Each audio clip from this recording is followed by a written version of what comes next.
Hello and welcome back to the Crew Motorfest, and I want to give a massive thank you to the developers for allowing me to check this game out early once again.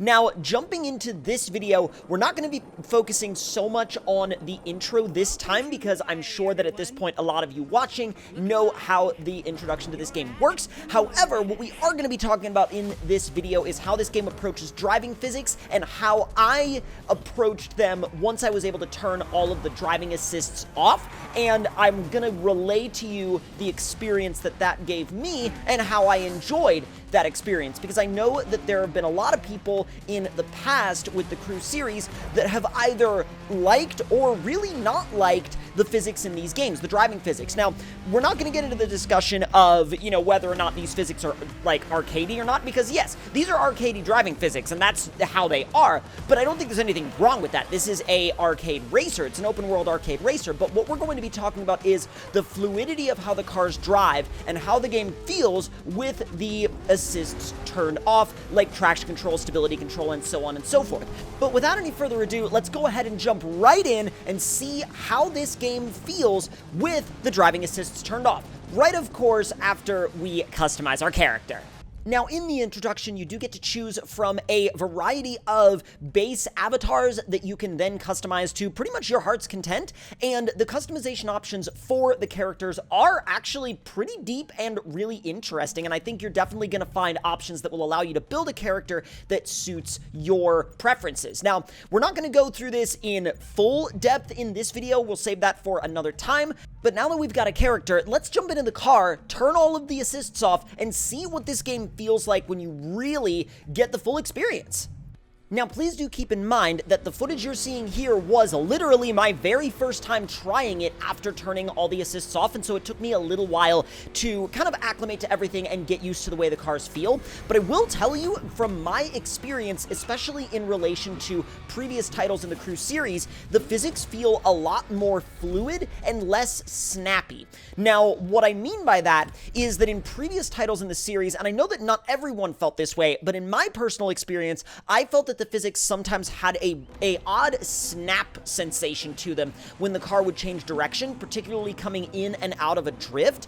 And I'm really happy to say that here in the Crew Motorfest, it actually feels a lot more fluid and a lot more almost like the car tells you a little bit in advance that, like, hey, we're on our way into a slide, prepare yourself, get ready to either keep the steering neutral or input a little bit of counter steer, but the slides feel very approachable even with all the assists off, which is very nice. And yes, while this is an arcade racer, I do like the fact that when you drive something like, say, for example, this heavily customized Volkswagen bus, you feel the fact that it has a extremely short wheelbase, and you feel that in the I wouldn't say snappy transitions from in and out of a slide, but I will say it definitely gets into a drift and gets into a slide very, very quickly while still remaining approachable. Whereas if you drive something like the Mustang I was in earlier, that's going to rotate a little bit slower because you do have a longer wheelbase. And while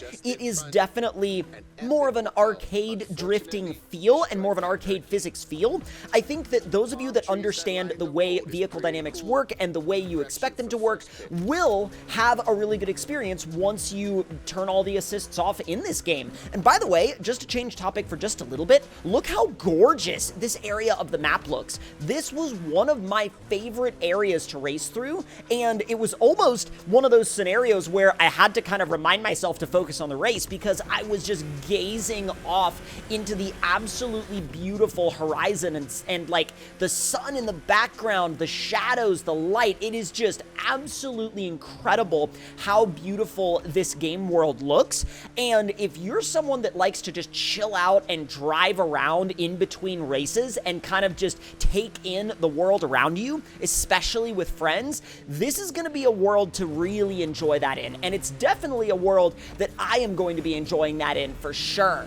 Now, before we jump back into the Mustang, let's do a little bit of customization on it. Now, if you're familiar with the way customization works in the Crew series, you'll definitely feel right at home here in the Crew Motorfest, and I was excited to jump into the customization for a few reasons. One, because I wanted to see what kind of options they had for the Mustang, and two, because I figured, hey, if I was going to be driving around the game world in a Mustang, I didn't really want it to be stock, so I was like, you know what, let's go through some of the options here. Now, I love the fact that you can go from no wing to like a lip spoiler to a massive touring car like GT wing style right there on the back that is just absolutely enormous. And by the way, those canards are some of the largest canards I think I've ever seen on any car in any game. They're huge. Now, one thing I also have always loved about the way this series does customization is the ability to not only customize the interiors, but also customize the style of the way the interiors actually get customized, right? Like different parts of the seats, different parts of the upholstery, different parts of the dash, different parts of the shifter, the shift boot, the steering wheel. It's all customizable in different ways that can literally be flipped around as you so choose. And so really, really happy to see all of that not only there, but to also see it back. Now, in this part of our gameplay, we're actually transitioning over to a little bit of free roam on our way to our next event.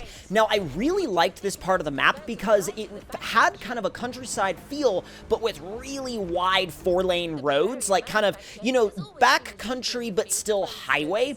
And this is definitely an area where I could see people doing roll racing. I could see people just like hanging out and maybe having their own little car meet back at that gas station. You got farm fields and wind turbines all over the place. And by the way, the tire smoke also looks sick. I love the way the tire smoke looks. It's not necessarily super over the top, but it also definitely isn't, you know, too faint. It's not like so slight that you barely notice it. You definitely notice it, and it's definitely there.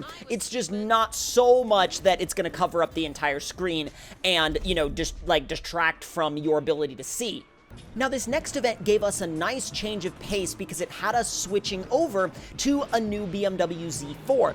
Now, this car was not only really fun to drive, but the scenery in the background and the area of the map that this race was actually hosted in was a perfect backdrop for cars like this. You can see that Porsche 911 Speedster to our left. Actually, we had a couple of those in this race, and they were gorgeous. They're absolutely beautiful. But what was cool about these races is as we drove through them, the character that we were doing the races with was actually getting photos, like different stylized photos as we went through the races, which was really, really cool. Now, driving this car with all of the assists off once again, of course, definitely had, again, a little bit of a different feel from the Mustang, big difference in feel from the Volkswagen van that we were driving earlier, but it did continue to reinforce the fact that the cars in this game, especially once you turn the assists off, all have their own unique individual feel and character and dynamic, and I think it's a really fun dynamic and character. It's very approachable, even with all of the assists off, but it does give you the ability to kind of dive a little bit more into the experience, because as you saw back there, we got a little bit too much angle in that slide, and while we were able to recover it, we did actually slow down quite a bit. Now, you can slide with a little bit of angle and maintain your speed, but again, if you pick up too much angle, you're obviously going to start to slow down, and it's going to impact your speed quite a bit. Now, sliding these corners can help in some of the slower ones. You can actually kind of get into a bit of a rhythm where you use a slide to help scrub your speed off, but it depends on how you approach the corner. It depends on how tight the corner is, depends on what kind of corner it is, and there's a lot of different things that you have to think about in that respect. But if you do want to enjoy the physics of the game on a deeper level, you can definitely do that here, and I can't stress enough how it feels so much smoother in and out of a slide than it did in previous titles in the Crew series.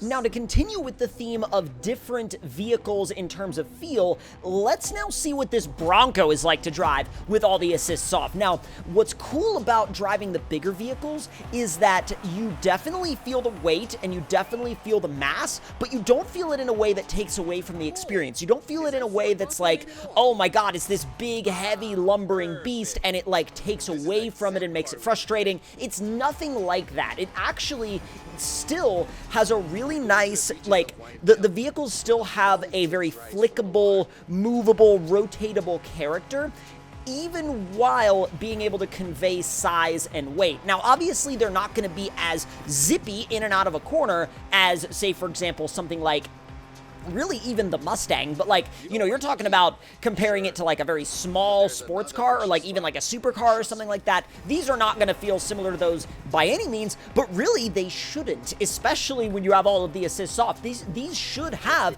a little bit of that lumbering, floaty, almost boatiness to them, which I think they do a good job of conveying without making them necessarily feel too heavy.